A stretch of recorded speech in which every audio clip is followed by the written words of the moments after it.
Hi అందరికీ నమస్తే. Welcome to Vanilla's kitchen. ఈరోజు చింత చిగురు పప్పు ఎలా చేయాలో చూసేద్దాం. ఈ చింత చిగురు మా అమ్మ వాళ్ళు పంపించి నాకు చాలా రోజులైంది, 1 మంత్ వరకు అయింది. నేను చాలాసార్లు చేశాను. ఇప్పుడు లాస్ట్ అనమాట ఇది నా దగ్గర ఉండటము. ఇప్పుడు ఇదంతా నల్లగా ఉంది అనుకోకండి, ఎందుకంటే ఈ చింత చిగురు మనకు స్టార్టింగ్లో ఈ కలర్ ఉంటుంది కదా, ఇంకా చాలా రోజులైంది కాబట్టి కొంచెం కలర్ అలా కొంచెం మారిందనమాట. కానీ ఆకు బాగుంది, టేస్ట్ మాత్రం ఎటువంటి డిఫరెన్స్ రాదు, బాగుస్తుంది. తర్వాత నేను పప్పుకి 24 మంత్ర ఆర్గానిక్ వాడతానండి. ఇదైతే ఒక విజిల్ అయితే సరిపోతుంది. కొన్ని కందిపప్పులు అయితే మనం 2-3 విజిల్స్ పెట్టుకోవాల్సి వస్తుందన్నమాట. మీ దగ్గర ఉన్న కందిపప్పుని బట్టి మీరు విజిల్స్ అన్నది పెట్టుకోండి. నాకైతే 1 విజిల్ సరిపోతుంది. ఇప్పుడు ఆయిల్ వేసుకుందాం. కొద్దిగా ఇది చాలండి. ఆయిల్ వేడైన తర్వాత పచ్చిమిర్చి వేసుకుందాం.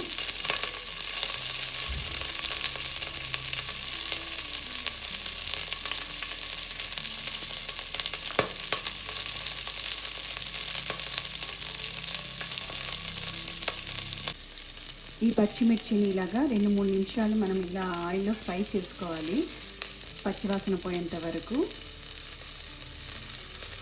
పచ్చిమిర్చి కూడా ఎక్కువ పడుతుందన్నమాట, ఎందుకంటే చింత చిగురు మనకు పులుపు ఉంటుంది కదా, పులుపు సంబంధించిన వంటలకి మనకు పచ్చిమిర్చి ఎక్కువ పడుతుంది. కారం కానివ్వండి, పచ్చిమిర్చి కానివ్వండి. ఇప్పుడు తగినన్ని నీళ్ళు పోసుకోవాలి. మనం కందిపప్పు మనకు ఎంత థిక్నెస్ కావాలో దాన్ని బట్టి నీళ్ళు పోసుకోవాలన్నమాట.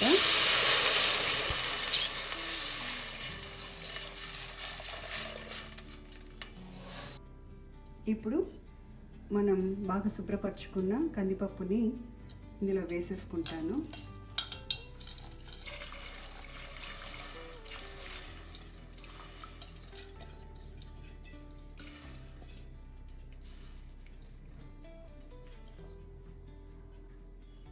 ఇప్పుడు ఇందులోకి టమాటోస్ కట్ చేసుకున్నవి వేసుకోవాలి.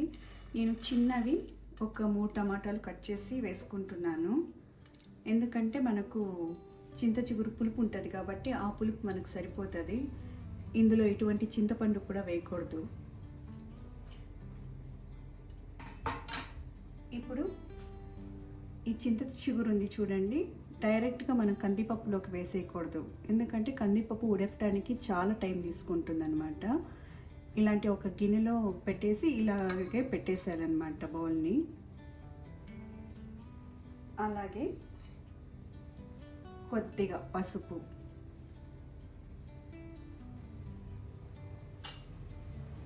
ఇప్పుడు మూత పెట్టేసుకొని ఒక విజిల్ పెట్టుకుంటాను.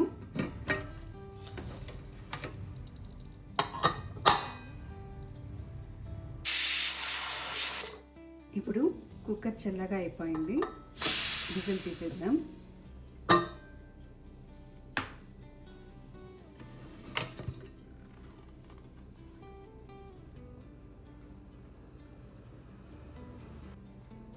ఇప్పుడు చింతాకు బౌల్ని పక్కకి తీసేసి పెట్టుకుందాం.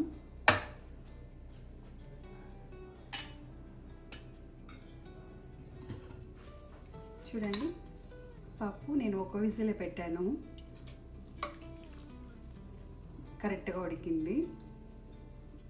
ఇప్పుడు కుక్కర్ని పక్కకు పెట్టేసుకొని పోపుకి కడాయి పెట్టుకుందాం. ఇప్పుడు పోపుకి ఆవాలు, జీలకర్ర, తర్వాత ఇది వడియం అంటాము. ఇది మా అమ్మ వాళ్ళు సమ్మర్లో చేస్తూ ఉంటారనమాట. ఈసారి చేసేటప్పుడు మీకు నేను షేర్ చేస్తాను. ఇదైతే పప్పు కానివ్వండి, మనకు సాంబార్లకు కానివ్వండి వేసుకున్నామంటే టేస్ట్ బాగుంటుంది. ఇది అలవాటు లేని వాళ్ళు పర్లేదు, స్కిప్ చేయొచ్చు. ఆవాలు, జీలకర్ర వేసుకుంటే సరిపోతుంది. తర్వాత ఉల్లిపాయలు, వెల్లుల్లిలా దంచి పెట్టుకోవాలి, కరివేపాకు. ఇప్పుడు ఆయిల్ వేసుకుందాం.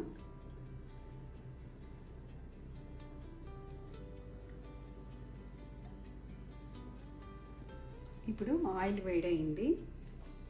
ఇందులోకి ఆవాలు,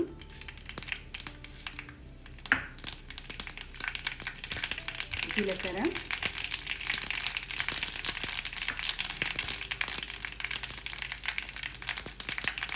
ఉల్లిపాయలు, తర్వాత వెల్లుల్లిపాయలు, కరివేపాకు వేసేసుకొని ఒకసారి కలుపుకోవాలన్నమాట.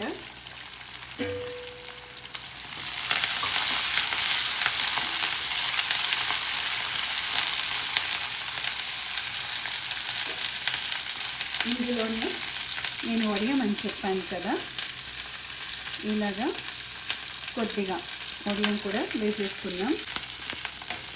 ఈ వడియం అన్నది Chittoor side, Tirupati side, Chittoor side వాళ్ళు ఎక్కువ వాడుతూ ఉంటారు. ఆ సైడ్ ఉన్న వాళ్ళకైతే ఇది బాగా తెలుస్తుంది అన్నమాట. మామూలుగా మేము చింత చిగురు పప్పు కానివ్వండి, మామిడికాయ పప్పు కానివ్వండి, మా అమ్మ వాళ్ళంతా మేము ఇలాంటి మట్టి పాటలో చేస్తూ ఉంటాం అన్నమాట. ఈ మట్టి పాటలు కూడా మనకి ఇక్కడ కింద ప్లెయిన్గా ఉండదు, ఇక్కడ కనిపిస్తుందా మీకు రాళ్ళు సన్నగా. ఇవేమంటే మనకు మెదుపుకున్నప్పుడు పప్పుని ఆకు కానివ్వండి ఏది కూడా మనం వేస్తూ ఉంటాం కదా, మామిడికాయ కానివ్వండి, బాగా చక్కగా మెరుగుతుందన్నమాట. ఇలాంటి నేను టైం ఉన్నప్పుడు నేను చేస్తూ ఉంటాను ఇందులోనే. ఇంకా టైం లేనప్పుడు మనకు అర్జెంటుగా వెళ్ళాలనుకున్నప్పుడు కుక్కర్లో చేస్తూ ఉంటాను. ప్రాసెస్ కూడా సేమ్, ఇప్పుడు కుక్కర్లో మనం చేసే ప్రాసెస్ మట్టిపాట్లో చేస్తూ ఉంటాం. కాకపోతే డైరెక్ట్గా ఉడకటానికి టైం ఎక్కువ పడుతుంది అనమాట. కందిపప్పు ఇవన్నీను, పచ్చిమిర్చి ఇవంతా ఆయిల్ సేమ్ కుక్కర్ ప్రాసెస్ ఇది చేసుకోవాలి. కాకపోతే టేస్ట్ మాత్రం మట్టిపాట్లో చేసినదే బాగుంటుందన్నమాట. పోపు వేగిపోయిందండి. ఇప్పుడు చింత చిగురు మనం పెట్టాను కదా గిన్నెలో, నేను ఎటువంటి నీళ్లు వేయలేదన్నమాట. కానీ ఈ కుక్కర్లో అడుగులా ఉన్న నీళ్ళు ఆవిరికి మనకు ఇలా అవుతుందన్నమాట. ఈ నీళ్ళు కూడా ఇందులో వంపేసుకోవాలి.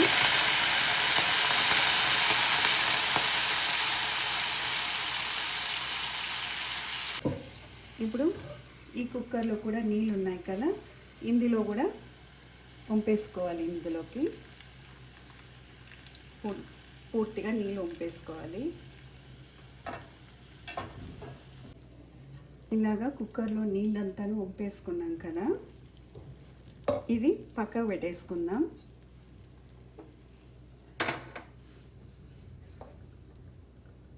ఇది ఉంది కదా, స్టవ్ ఆఫ్ చేసేసుకోండి. తర్వాత ఈ ఆకు కూడా ఉంది కదా, చింత చిగురిని కూడా ఇందులోకి వేసేసుకోవాలి. వేసుకున్న తర్వాత పప్పు గుత్తితో బాగా కింద కూర్చొని పాముకోవాలన్నమాట. కింద కూర్చొని పాముకుంటే మనకు కన్వీనియంట్గా ఉంటుందన్నమాట, బాగా మిక్స్ అవుతుంది. సరేనా, నేను కింద కూర్చొని పాము వేసుకొని చూపిస్తాను మీకు. చూడండి, ఇందులో రాళ్ళుప్పు వేసుకొని ఇలా పాముకోవాలన్నమాట. నేను ఆల్రెడీ పామేసాను, ఒకసారి మీకు చూపిస్తున్నాను. ఇలా కింద కూర్చొని మనం చేసుకుంటే చింత చిగురు కప్పు అంతా బాగా మిక్స్ అవుతుంది అన్నమాట. ఇలాగా చూసారా. ఇప్పుడు ఇలా తీసేసి పప్పు గుత్తిని ఇప్పుడు పువ్వు పెట్టుకున్నాం కదా, ఈ మిశ్రమాన్నంతా దీంట్లోకి వేసేసుకుందాం.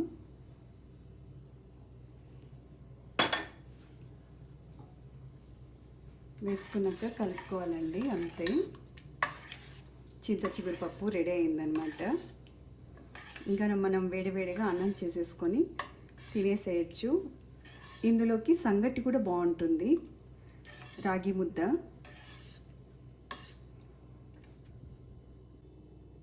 చింత చిగురు పప్పు రెడీ అయింది కదా, నేను కుక్కర్ నుండి ఈ గిన్నెలోకి మార్చేసుకున్నాను. వేడి వేడి అన్నంలోకి నెయ్యి వేసుకొని ఈ చింత చిగురు పప్పు వేసుకొని తింటే చాలా బాగుంటుంది. అలాగే రాగి సంగట్లో కూడా చాలా బాగుంటుంది, రాగి ముద్దలోకి. తప్పకుండా మీరు ట్రై చేసి మీ కామెంట్స్ నా వరకు తెలుపండి, సరేనా. నా వీడియో కనుక మీకు నచ్చినట్లయితే లైక్ చేసి, షేర్ చేసి, సబ్స్క్రైబ్ చేయండి. Thank you.